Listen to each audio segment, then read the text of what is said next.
जय श्री राम बच्चों। Physics class 11 chapter 1 units and dimension में लास्ट क्लास में हम लोगों ने क्या पढ़ा था? हम लोगों ने डायमेंशनल एनालिसिस के एप्लीकेशन खत्म कर दिए थे। लास्ट क्लास में हमने थर्ड एप्लीकेशन पढ़ा था जिसमें किसी फिजिकल क्वांटिटी को हम लोग एक सिस्टम ऑफ यूनिट से दूसरे में कन्वर्ट करते हैं। याद है कि भूल गए? याद है? अब आज हम लोग कोशिश करेंगे सिग्निफिकेंट फिगर्स हम लोग खत्म कर पाए, और उससे पहले एक छोटा सा टॉपिक और है जिसका नाम है डिसएडवांटेजेस या लिमिटेशंस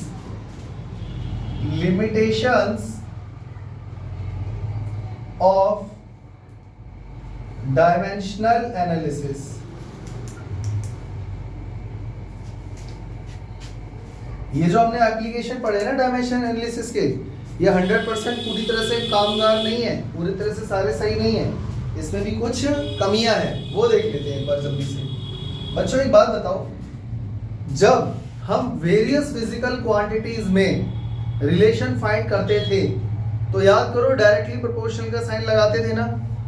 तो प्रोपोर्शनलिटी का साइन हटा के जो कांस्टेंट हम लगाएंगे, क्या उसकी वैल्यू हमें पता चल पाएगी? मैंने तुम्हें बताया था ना, कहीं पे 2 पाई आ जाता है, कहीं पे वैल्यू 1 आ जाती है। देखो एक बार हमने फॉर्मूला डिराइव किया था F directly proportional to mv square upon r, तो प्रोपोर्शनलिटी कांस्टेंट हटा के k आ गया था। फिर मैंने तुम लोगों को बोला था बच्चों k की वैल्यू 1 होती है तो F इक्वल टू हो जाएगा mv स्क्वायर अपॉन r। याद, इतना तो याद होगा। एक फॉर्मूला था t is equal to 2 pi under root l by g, तो ये k की जगह मैंने 2 पाई लगा दिया था, याद है? तो तुम लोगों ने मेरे से पूछा था कि सर k की वैल्यू हमें कैसे पता चलेगी? मैंने कहा था बेटा याद करना पड़ेगा, और अगर याद नहीं है तो उसको के ही रहने दो, यही बोला था ना। यानी पहला इसका जो लिमिटेशन है वो ये है कि डायमेंशनल एनालिसिस से हमको कभी भी कांस्टेंट के की वैल्यू मिलती नहीं है। तो हम क्या लिखेंगे इसमें?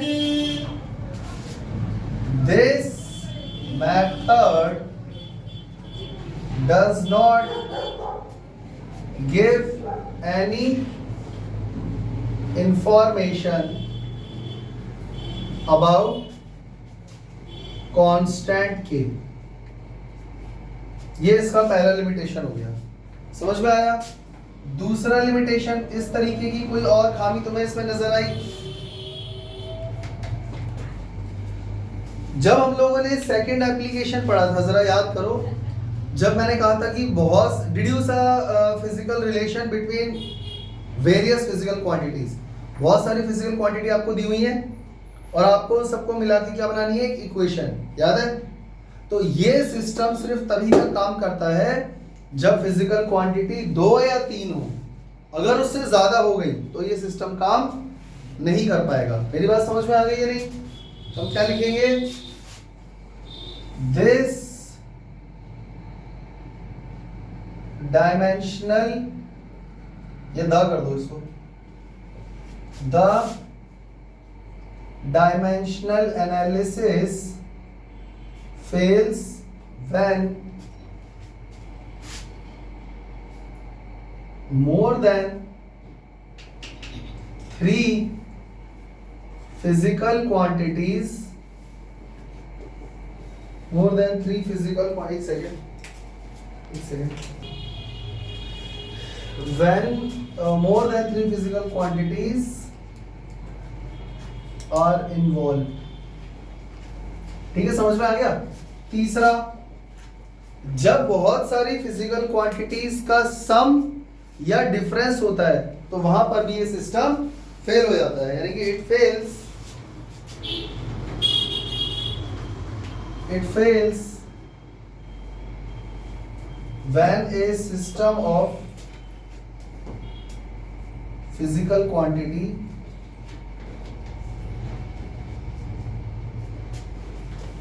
depends on the sum or the difference of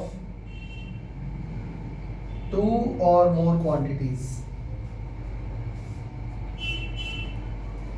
ये भी इसका एक डिसएडवांटेज है। और बच्चों क्या डिसएडवांटेज मिला तुम्हें इसमें? हाँ, अगर मान के चलो अगर मान के चलो कोई ऐसी फिजिकल इक्वेशन आ गई या हमसे उसने बोला कि आप डिड्यूस करो, और उस इक्वेशन के अंदर log, anti log, trigonometric function, इस टाइप की चीजें अगर इन्वॉल्व हो गई तो भी ये सिस्टम फेल हो जाता है। मेरी बात समझ में आ गई? दिस सिस्टम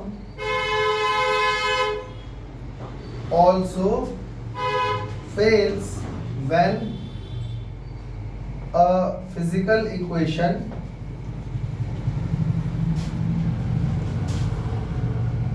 includes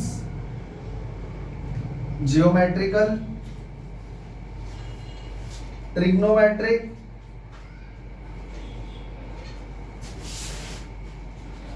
logarithmic और एक्सपोनेंशियल फंक्शन। एक्सपोनेंशियल फंक्शन इस तरीके का कुछ हुआ तो भी सिस्टम फेल होता है। तो ये इसकी कुछ लिमिटेशन है, ये आपको हमेशा दिमाग में इतना तो मिनिमम रहना ही चाहिए, ठीक है। और कभी कभी ये तब भी फेल हो जाता है जब बड़े कांस्टेंट आ जाते हैं, जैसे प्लैंक्स कांस्टेंट हो गया, ठीक है, या ग्रेविटेशन कांस्टेंट हो गया कैपिटल जी, इस तरीके की चीजें भी जब इंक्लूड आती है ना तो भी ये सिस्टम पूरी तरह से काम नहीं कर पाता है। बात समझ गए? तो बहुत ही सिंपल है, कुछ मुश्किल नहीं है। देखो सबसे पहले तो के याद कर लो, के की वैल्यू नहीं मिलती हमको। दूसरा 3 या 3 से ज्यादा फिजिकल क्वांटिटी हुई तो उनके बीच में रिलेशन डिड्यूस करना मुश्किल हो जाता है। तीसरा, अगर फिजिकल क्वांटिटीज का सम या डिफरेंस आ रहा है तो भी मुश्किल है, ये काम नहीं करेगा। चौथा, log, anti log, trigonometry, geometrical function में भी ये काम नहीं करता है। और जब बड़े कांस्टेंट आ जाते हैं तो वहां पर भी ये काम अक्सर नहीं करता है। समझ गए? यहां तक कोई दिक्कत? जो लोग मेरी वीडियो देख रहे हैं उन्हें मैं ये बता देता हूं कि सिग्निफिकेंट फिगर के ऊपर मैंने डिटेल में पूरी एक वीडियो बनाई थी और वो क्लास 11th केमिस्ट्री चैप्टर 1 के प्लेलिस्ट में आपको मिल जाएगी। और तुम लोगों को भी मैं यही बोल रहा हूँ, अगर इसको बहुत ज्यादा डेप्थ में जाके तुम्हें पढ़ना है ना तो 11th क्लास की केमिस्ट्री में some basic concepts of chemistry का प्लेलिस्ट खोल लेना, उसमें सिग्निफिकेंट फिगर के ऊपर प्रॉपर पूरी एक मैंने वीडियो बनाई हुई है और उसमें अपलोड की हुई है। समझ गए? लेकिन फिर भी एक बार हम इस पे जल्दी से नजर मार लेते हैं फिजिक्स में भी, ताकि वो बच्चे जो यहाँ उस टाइम नहीं थे वो भी समझ पाए। पहले ये समझते हैं सिग्निफिकेंट फिगर का मतलब क्या होता है। पहले ये बताओ कि सिग्निफिकेंट का मतलब क्या होता है। सिग्निफिकेंट को अगर हम मतलब नॉर्मल हिंदी में बोले तो जो मायने रखता है, मायने रखता है। इस मार्कर की मेरी लाइफ में क्या सिग्निफिकेंस है, इससे वो समझ पाए। सिग्निफिकेंस वर्ड हम लोग कहाँ यूज करते हैं, क्या जरूरत है, क्या इसका काम है मेरी लाइफ में, क्या रोल है, तो क्या मायने रखता है। तो सिग्निफिकेंट का मतलब क्या होता है, कोई चीज कितना मायने रखती है। समझ गए? अब ये जो फिगर आगे लिखा हुआ है ना सिग्निफिकेंट फिगर, इसका मतलब ये कि मैथमेटिक्स में कुछ नंबर होते हैं मेजरमेंट वाले, मैग्नीट्यूड वाले, तो उन नंबर्स में कौन कौन से सिग्निफिकेंट हैं, कौन कौन से नहीं है, वो ये पूछेगा। फॉर एग्जांपल, मैं एग्जांपल देके समझाता हूँ।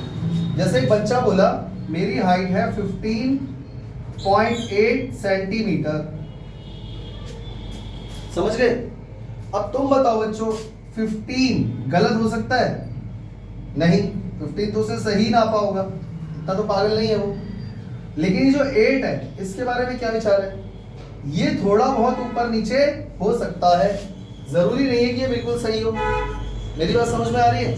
या मान लो एक बच्चा कहता है मेरी हाइट है 15 सेंटीमीटर, फिर वो कहता है कि नहीं 15.0 सेंटीमीटर, फिर वो कहता है कि नहीं 0015 सेंटीमीटर, फिर वो कहता है 15.00 सेंटीमीटर। बच्चों इन सभी बातों का एक ही मतलब है, 15 सेंटीमीटर। अब चाहे उसको आप कैसे भी रिप्रेजेंट कर लो, इन चारों बातों का एक ही मतलब है। पर मुझे ये बताओ, क्या ये दोनों डिजिट्स इस समय यहाँ मायने रखते हैं?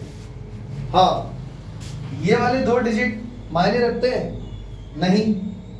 मतलब 0015 क्या होता है, 15 ही बोलेंगे उसको। ये वाले 2 0 और ये वाला 0 मायने रखता है? रखता है, रखता है। अब तुम्हें ये लग रहा होगा कि सर है तो ये भी 15 और ये भी 15 और ये भी 15, फिर ये 0 और ये दोनों 0 मायने क्यों रखते हैं? वो एक्चुअली आपको एक प्लेस, जैसे ये है ना, ये जो डिजिट है ये मायने रखता है। वो इसलिए क्योंकि वो आपको एक प्लेस दे रहा है, आपको एक मौका दे रहा है कि अगर वहां पर कोई वैल्यू आ सकती होती तो आ जाती। अब इसमें बच्चे की थोड़ी ना कोई गलती है कि वो 15 सेंटीमीटर का है। अगर मान लो 15.2 सेंटीमीटर का रहा होता तो हम यहाँ 15.2 लगा देते। पर अगर आपके पास ये अवेलेबिलिटी ही नहीं है, इस प्लेस को लिखने की जगह ही नहीं है, तब आप क्या करोगे? तब तो या तो 15 पे जाओगे या सीधा 16 पे जाओगे। बीच की वैल्यूज आपके पास है ही नहीं। तो ये जो डेसिमल के बाद 0 है वो क्या कर रहा है? वो आपको एक प्लेस प्रोवाइड कर रहा है कि आप वहां पे डिजिट पुट कर सकते हो। अब वो बच्चा 15 का ही एग्जैक्टली, तो हम क्या करें? ऐसे यहाँ पे कितने प्लेस मिल रहे हैं आपको? 2 प्लेस। क्या पता वो बच्चा 15.23 सेंटीमीटर का हो, पर ये प्लेस होती ही नहीं तो आपको पता चल पाता? तो या तो 15.2 बोलते या सीधा 2 के बाद 15.3 बोलते, उसके बीच वाले नंबर्स आ पाते। तो ये 2 प्लेस क्या कर रहे हैं? आपको एक प्लेस प्रोवाइड कर रहे हैं 1/10 और 1/100 वाली, जिसका वैल्यू पुट कर सकते हो, तो मायने रखता है। अब ये कैसे पता चलेगा कि मैथ्स में जब इस तरीके के नंबर लिखे जाएंगे फिजिक्स में, तो उसमें से कौन कौन से सिग्निफिकेंट होंगे और कौन कौन से सिग्निफिकेंट नहीं होंगे? उसके कुछ रूल्स है, वो रूल्स मैं यहाँ पर लिखूंगा और तुम लोगों को वो एज इट इज याद कर लेंगे, केमिस्ट्री में भी और फिजिक्स में भी। ठीक है, मतलब कि ये समझ लो, मैथ्स में किसी भी नंबर को लिखते हैं तो उसको फिगर बोलते हैं। ठीक है, किसी भी नंबर के अंदर, नंबर को ही फिगर बोल रहे हैं हम लोग। कुछ सर्टेन प्लेसेस होती हैं, सर्टेन डिजिट्स, और कुछ होते हैं अनसर्टेन डिजिट्स। ठीक है, मतलब जिस पर हमें पक्का भरोसा है और जो धोखेबाज है। धोखेबाज मतलब पूरा भरोसा नहीं है, वो गलत भी हो सकता है। इनको जब मिलाकर लिखोगे तो क्या बन जाएगा? नंबर। समझ गए? जैसे मैंने बोला 15.23, तो भाई देखो 15 तो बिल्कुल सही है, ये तो सर्टेन है, यहाँ कोई गलती नहीं करेगा ऑब्वियसली। ये दोनों अनसर्टेन हो सकते हैं, ये दोनों हो सकता है कि इनमें कुछ गड़बड़ हो, थोड़ा बहुत आगे पीछे हो। तो सर्टेन और अनसर्टेन नंबर्स को मिलाकर क्या बनता है? क्या बनता है? प्रॉपर पूरा नंबर फिगर। यहाँ तक की बात सबको समझ में आ गई? और हम लोग को पता है एग्जाम में, पता है क्वेश्चन क्या आता है? एमसीक्यू में आएगा तुम्हारा पक्का। कोई भी एक नंबर उठा के दे देंगे और बोलेंगे कि बताओ इसमें से सिग्निफिकेंट फिगर्स कितने हैं, सिग्निफिकेंट फिगर्स कितने हैं, तो वो हमें याद करना है, वो समझना है। चले आगे।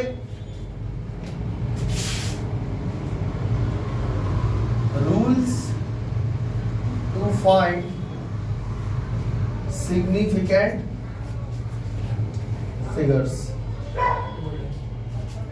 इसका पहला रूल क्या है बच्चों?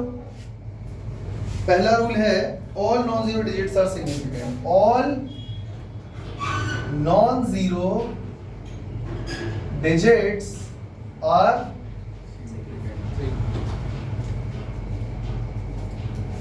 जीरो को छोड़कर जितने भी डिजिट तुम्हें नजर आ जाए वो सारे क्या होंगे? सिग्निफिकेंट। जैसे मान लो 12.438, कितने सिग्निफिकेंट फिगर है इसमें? 5 सिग्निफिकेंट फिगर्स। 7.38 कितने हो गए? 3 सिग्निफिकेंट फिगर। और बताओ कोई भी नंबर बोलो। 13.6 कितने हो गए? 3 सिग्निफिकेंट। मतलब समझ गए ना, जितने भी नॉन जीरो डिजिट होंगे वो सारे क्या होंगे? Significant figures. Rule number 2, all the zeros between the non-zero digits are also significant। अगर दो नॉन जीरो डिजिट के बीच में जितने भी जीरो आ रहे हैं वो सारे क्या माने जाएंगे? सिग्निफिकेंट। जैसे एग्जांपल के तौर पे 4.003, बच्चों कितने सिग्निफिकेंट फिगर हो गए? कितने सिग्निफिकेंट फिगर है? 4 है 5? 5 कौन बोल रहा है? पर डेसिमल को थोड़ी ना गिना जाता है। अच्छा फिर ठीक है, तो 4 सिग्निफिकेंट फिगर है, समझ में आ गया। अच्छा अगला बताओ 12.0306 कितने सिग्निफिकेंट फिगर हो गए? 1 2 3 4 5 6, मतलब नॉन जीरो डिजिट्स के बीच में अगर जीरो आता है तो वो सिग्निफिकेंट माना जाएगा। भाई बात समझ में आ रही है कि नहीं? चलो एक और एग्जांपल 100.005 सेंटीमीटर, मीटर या किलोमीटर कुछ भी कह लो, कितने हो गए? तो ये दोनों नॉन जीरो है, इनके बीच में सारे जीरो आ गए, तो कितने हुए? इसका ध्यान ही नहीं है पढ़ाई में, ये खुद भी नहीं पढ़ रही और दूसरों को भी नहीं पढ़ने दे रही। दृष्टि अगर इसकी बातें सुनती रहोगी ना, सिर्फ बातें नहीं कर रहे थे, फिर क्या कर रहे हो? पढ़ाई तो नहीं कर रहे, ये पढ़ाई तो नहीं हो रही। तो कितने हो गए? 1 2 3 4 5 6 6 सिग्निफिकेंट फिगर। इसके कहाँ हुए? 6। ठीक है, समझ गए? चले आगे नंबर 3 पे आ जाओ। All zeros to the right of non-zero digit, but to the left of a decimal point are significant. अगर किसी भी नंबर के राइट साइड में जितने भी जीरोस आएंगे वो सारे सिग्निफिकेंट तभी माने जाएंगे जब वहां डेसिमल होगा। मेरी बात समझ में आई कि नहीं? यानी कि all the zeros right side of a number कह लो या नॉन जीरो डिजिट कह लो, मतलब जो लास्ट में नॉन जीरो डिजिट आया उसके बाद अगर जीरो लगे हुए हैं आर सिग्निफिकेंट, उन्हें सिग्निफिकेंट माना जाएगा इफ देयर इज डेसिमल, अगर वहां पे डेसिमल है तो। जैसे कि एक एग्जांपल के तौर पे 15000 कितने सिग्निफिकेंट फिगर हो गए? कितने हुए? 5 या 2?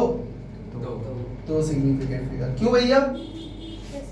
ये जीरो नहीं काउंट करोगे भाई? पहली बात तो 2 नॉन जीरो के बीच में नहीं आ रहे वो जीरो, तो इसलिए वो तो काउंट होंगे नहीं।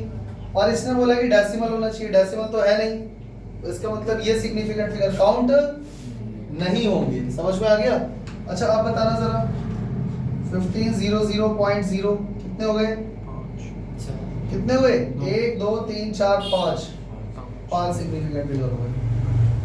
अच्छा और बताओ 15000 पॉइंट कितने हुए? 1 2 3 4 5 सिग्निफिकेंट फिगर हुए। पूछो क्यों? डेसिमल आ गया तो वो जीरो काउंट होंगे। एक तो नॉन जीरो डिजिट के राइट में है, ऊपर से डेसिमल आ गया। चलो अगला बताओ 15000.000 कितने सिग्निफिकेंट फिगर है?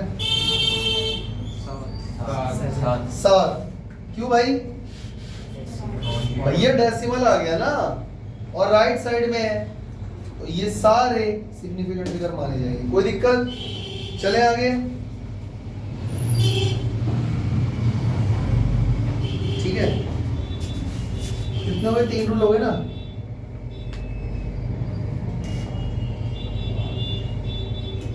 Rule number 4.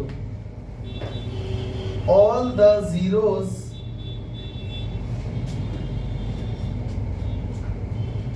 left to the non-zero digit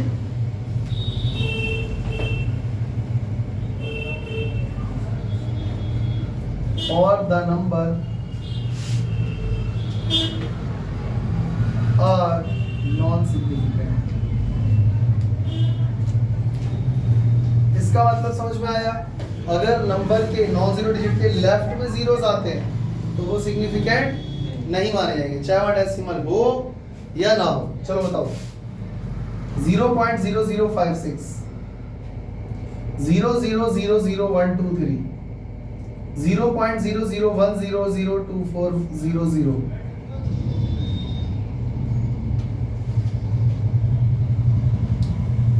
इसमें कितने हो गए? 2 सिग्निफिकेंट फिगर। इसमें कितने हो गए? 3 सिग्निफिकेंट फिगर। इसमें 7 1 2 3 4 5 6 7। सबको समझ में आ गया? ये वाला रूल भी आ गया। चले आगे।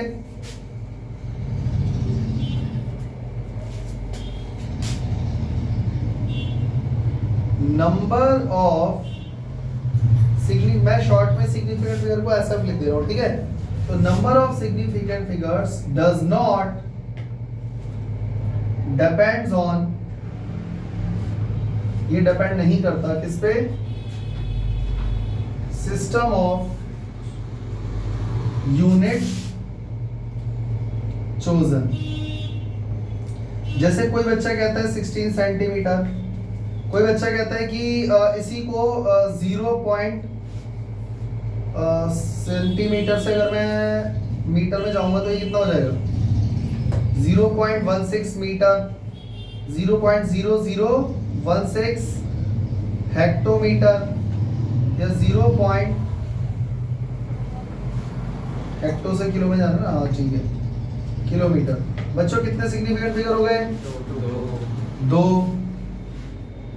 इसमें 2 इसमें 2 इसमें 2। तो मुझे ये बताओ, सिस्टम यूनिट चेंज करने से सिग्निफिकेंट फिगर में कोई फर्क पड़ा? नहीं पड़ा। समझ में आया? ये कुछ रूल्स है, ये तुम्हें याद रखने हैं। और एक बात और याद रखना, जैसे मान के चलो 1.326 है और इंटू 10 पावर 4 लिखा हुआ है। अगर इस तरीके का नंबर आ जाए तो इसमें सिग्निफिकेंट फिगर कितने हैं? कैसे? क्योंकि हम इसको सिग्निफिकेंट फिगर में काउंट नहीं करते। 10 रेज़ टू पावर में अगर दिया हुआ है तो सिग्निफिकेंट फिगर नहीं है। इधर वाले को देखना है पहले, ठीक है? तो जैसे मान लो 6.626 into 10 raise to power -34 joule second, इसमें कितने सिग्निफिकेंट फिगर हुए? सिर्फ 4 सिग्निफिकेंट फिगर। तो मुझे उम्मीद है तुम लोगों को सिग्निफिकेंट फिगर्स की स्टोरी समझ में आ गई होगी। अगर अभी भी किसी को कोई दिक्कत है तो पूछ सकता है। समझ में आ गया? फिर भी बच्चों मैं तुम लोगों से एक बार फिर कहूंगा, वो जो केमिस्ट्री के प्लेलिस्ट में चैप्टर 1 में सिग्निफिकेंट फिगर की वीडियो है वो जरूर देखना। उसमें थोड़ा ज्यादा टाइम हमने लगाया था और ज्यादा क्वेश्चंस प्रैक्टिस करे थे कि किस में कितने सिग्निफिकेंट फिगर होते हैं। तो तुम्हारा थोड़ा ब्रेन इसमें अच्छा चलेगा, क्योंकि यहां से एमसीक्यू पक्का आता है। ये बात दिमाग में फिट कर लो। इजी था ना? यहां से एक क्वेश्चन पक्का आता है, 2 भी आ सकते हैं, कोई दिक्कत? बच्चों हमारा अगला टॉपिक है एरर इन अ मेजरमेंट। अगर आपके पास कोई अच्छी रिफ्रेशर है तो अच्छी बात है, नहीं तो खरीद लो एसएल अरोड़ा, ठीक है? उसके अंदर ये सभी एरर्स के बारे में बहुत डिटेल में चीजें दी हुई हैं। अभी अगर मैं इन सबको डिफाइन करूंगा या पूरी थ्योरी यहाँ पर लिखूंगा, आप लोगों का बहुत सारा टाइम वेस्ट हो जाएगा, ठीक है? तो पहले मैं ये समझाने की कोशिश करता हूँ कि एरर होता क्या है। भाई खुद बताओ, एरर का मतलब क्या होता है? नाम से क्या समझ में आ रहा है? गलती, गलतियां, जो कि हर कोई करता है। हम गलतियों से कभी बच नहीं सकते। हम गलतियां कम कर सकते हैं, खत्म नहीं कर सकते। मतलब ये समझ लो कि एक ट्रू वैल्यू है और एक आपने मेजर करा है, इसमें जितने का भी डिफरेंस आया वही तो एरर है। मतलब ये पेन की लेंथ क्या है? 2 मिनट के लिए मान लेते हैं इस पेन की असली लेंथ है 10 सेंटीमीटर। मानने में तो कुछ नहीं जा रहा, 10 सेंटीमीटर इसकी असली लेंथ है। और जब मैंने कहा इसकी लेंथ को जरा आप नापना, आपने स्केल से रख के इसको कंपेयर करा और आपने नापा क्या? 9.91 सेंटीमीटर या 9.9 मान लेते हैं, चलो ज्यादा मैथ्स में नहीं जा रहे। तो यहाँ पे कुछ आपने गलती करी है नहीं करी? करी है ना? कितनी करी है? 0.1 सेंटीमीटर। तो यही हो गया हमारा। बात समझ में आ गई? इसको डिफाइन करूं क्या वर्ड्स में? मतलब लिखूं यहाँ पे, error is defined as the difference between the true value and measured value. It can only be minimised. समझ गए? अब सवाल ये है कि इस दुनिया में कितने टाइप के एरर होते हैं। तो यहाँ पर मैंने ये सारे एरर लिस्ट कर दिए हैं। Constant error, systematic error, random error, least count error, gross error और मिस्टेक। सिस्टमैटिक एरर ये 4 टाइप का होता है: instrumental error, imperfection in experimental technique, personal error, error due to external causes. ठीक है, मतलब ये समझ लो। अब ये ना इसके बाद क्लास में ओवर कर दूंगा, और ये एक तरीके से एरर की थ्योरी आज हम पढ़ रहे हैं। ठीक है, नेक्स्ट क्लास में देखो सीबीएसई से तो एरर कट गया है, मैं तुम्हें बता देता हूं, लेकिन आईआईटी, जेई, नीट, इन सब में ये आता है और बहुत सारे क्वेश्चंस आते हैं। तो नेक्स्ट क्लास में मैं तुम्हें ये सारे टॉपिक करवा दूंगा: errors, absolute error, relative error, combination of error, addition of error, subtraction of error, product of error. समझ गए ना? मतलब इसके ऊपर पूरा मैथमेटिकल जो काम है वो हम अगली क्लास में करेंगे। समझ में आ गया? इसके बारे में मैं तुम्हें बता देता हूं। देखो सबसे पहले कांस्टेंट एरर के बारे में दिया हुआ है, सुनो।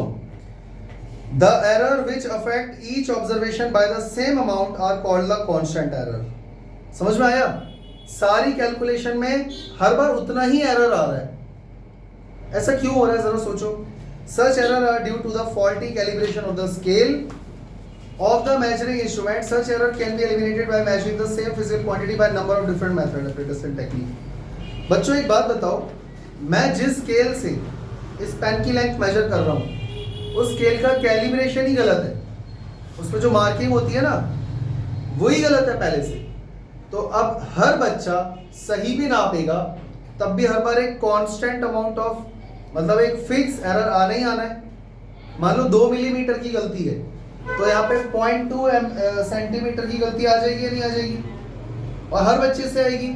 इसको बोलते हैं कांस्टेंट एरर। कांस्टेंट एरर समझ में आया? हर बार सेम अमाउंट की ही गलती हो रही है। रीजन पकड़ में मिला इसका क्या? फॉल्टी कैलिब्रेशन या डिवाइस में गड़बड़ है। इसके बाद आते हैं सिस्टमैटिक एरर पे। The error which tends to occur in one direction either positive or negative are called systematic error. वो एरर जो पॉजिटिव भी हो सकते हैं, नेगेटिव भी हो सकते हैं। मतलब जैसे पेन की लेंथ मैंने नापी तो इससे छोटी भी आई, और हो सकता है कोई बच्चा 10.1 सेंटीमीटर नाप ले। हाँ यार, अब ये फर्दर कितने टाइप का होता है ये देखो। इंस्ट्रूमेंटल एरर, तो नाम से ही समझ में आ रहा है कि पक्का इंस्ट्रूमेंट में ही गड़बड़ है। These error occur due to the inbuilt defect of the measuring instrument. Measuring instrument में ही इनबिल्ट बाय डिफॉल्ट कुछ गड़बड़ है। ठीक है, next imperfection in the experimental technique, मतलब कि आप एक्सपेरिमेंट जो है वो सीरियस होकर नहीं कर रहे हो। These error are due to the limitation of the experimental arrangement. जैसे बहुत सारे फैक्टर होते हैं, कई बार टेम्परेचर, जैसे बोला गया कि इतने टेम्परेचर पे एक्सपेरिमेंट कंडक्ट करना है, तो थर्मामीटर लगा के हम कर रहे हैं एक्सपेरिमेंट, पर फिर भी थोड़ा बहुत ऊपर नीचे हो ही जाता है। एग्जैक्टली उस टेम्परेचर पर पहुंचने पर ही वो एक्सपेरिमेंट हो, ये जरूरी है। मेरी बात समझ में आ रही है मैं क्या कह रहा हूँ? ऐसी और भी बहुत सारी चीजें होती हैं। तो इसका मतलब ये है एक्सपेरिमेंटल टेक्निक में इम्परफेक्शन की वजह से भी एरर आ सकता है, जो पॉजिटिव नेगेटिव कोई सा भी हो सकता है, इसीलिए इसको सिस्टमैटिक एरर में डाला गया। समझ गए? तीसरा है personal error. These errors arise due to the individual bias, lack of proper setting of apparatus or individual carelessness in taking observation without observing proper precaution। मतलब ये बंदे की गलती है। पर्सनल एरर मतलब पर्सन में ही खराबी है, वो बिल्कुल सीरियस ही नहीं है। apparatus टेढ़ा मेढ़ा लगा दिया, हाथ हिला रहा है। कई बार हम लोग ऐसे ना वो सामने से चीज को देखते हैं ऐसे करके, वो ऐसे नीचे से देख रहा है, आंखों के लाइन ऑफ साइट के सामने से नहीं देख रहा है। समझ रहे हो? मतलब ध्यान नहीं दे रहा है, वो खुद ही केयरलेस है। तो वहां पर भी पक्का गलती होगी, एरर आएगा। तो पर्सनल एरर हो गया। Error due to external causes, मतलब इस बार बंदा सही है, केयर के साथ काम कर रहा है, पर हवा तेज चल रही है, फ्लक्चुएशन हो रहा है, टेम्परेचर कभी बढ़ रहा है घट रहा है, कभी धूप छांव हो रही है। मेरी बात समझ पा रहे हो? वो एक्सटर्नल कॉजेज हो गए। जैसे these errors arise due to the change in external condition like pressure, temperature, wind etc। समझ गए ना? इसके अलावा रैंडम एरर, रैंडम मतलब रैंडमली कभी भी एरर हो जाता है, उसमें कोई वो थोड़ी ना है। मैंने कहा ना एरर से बच नहीं सकते, तो ये सारी चीजें ठीक कर भी लोगे तब भी एरर हो सकता है। That is called random error. The error which occur irregularly and at random in magnitude and direction are called the random error. ऐसे ही एक लीस्ट काउंट एरर होता है। This error is due to the limitation imposed by the least count of the measuring instrument. तो least count जानते हो क्या होता है? किसी डिवाइस से मिनिमम छोटे से छोटा आप कितना मेजर कर सकते हो, that is called least count. तो उसमें ये बोल रहा है कि कभी कभी क्या होता है कि कैलिब्रेशन में जैसे वर्नियर कैलिपर है या माइक्रोमीटर है, उसके लीस्ट काउंट में ही प्रॉब्लम है. समझ में आ रहा है? तो तुम्हारा लीस्ट काउंट एरर आ जाएगा. और इसके बाद है ग्रॉस एरर और mistake. These errors are due to either carelessness of the person or due to improper adjustment of the apparatus. No correction can be applied for gross error. तो इसमें आप क्या ही ठीक करोगे? जब बंदा खुद ही गलती से काम कर रहा है, जब उसको अपनी गलती तब पकड़ेगा ना जब अपनी गलती वो ठीक करने की कोशिश करेगा. जब वो खुद ही गलती कर रहा है तो ये हो गया ग्रॉस एरर और मिस्टेक. क्लियर हो गया? इन सब की डेफिनेशन दो दो लाइन वाली लिखना कॉपी में, पूरा डिटेल में पैराग्राफ मत उतार लेना. ठीक है? तो ये इसकी थ्योरी हो गई. नेक्स्ट क्लास में जो मैथमेटिकल वाला पार्ट है इसका, कैलकुलेशन वाला, तो नेक्स्ट क्लास में हम ये चैप्टर को खत्म कर देंगे. कोई दिक्कत? इसका स्क्रीनशॉट लेकर कॉपी में लिख लेना. मिलते हैं नेक्स्ट क्लास में. तब तक के लिए जय हिंद, जय श्री राम.